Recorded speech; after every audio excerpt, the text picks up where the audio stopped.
সম্মানিত সারা বিশ্বের মুসলিম জাতির প্রতি রইল আসসালামু আলাইকুম। হিন্দু জাতির প্রতি রইল আমাদের পক্ষ থেকে আদাব ও নমস্কার। অন্যান্য জাতির প্রতি রইল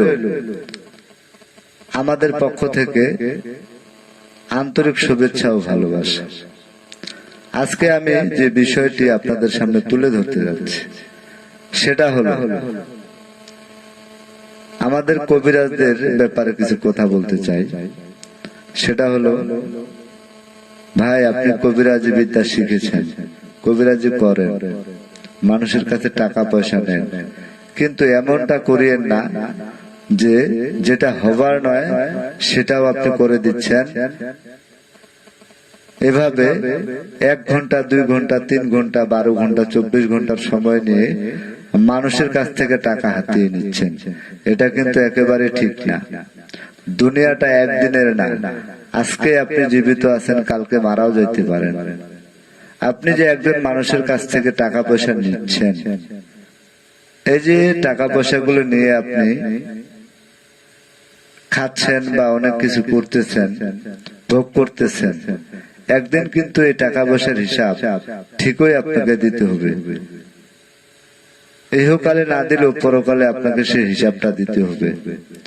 আপনি মৃত্যুর পর একজন ব্যক্তির কিছু টাকা পয়সা খেয়েছেন, সেটা কিন্তু হাসরের ময়দানে আপনাকে ছাড়বে না, আর সেই ব্যক্তি আপনাকে মাফও করবে না। কেননা আপনি তাকে কাজের কথা বলে টাকা নিছেন, তারপরে যতটুকু সম্ভব যেভাবে সম্ভব চিট করেছেন।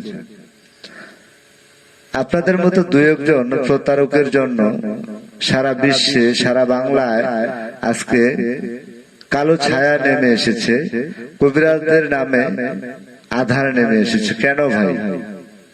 আমরা কি দোষ করেছি? কর্ম করার মতো অনেক রাস্তা রয়েছে ভাই। যে যেটা কর্ম শিখেছেন সে কর্মটাই করবেন।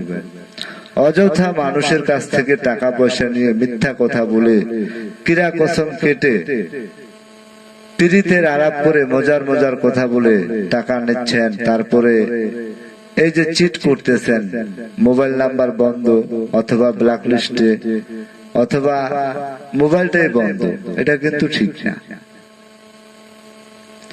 আপনি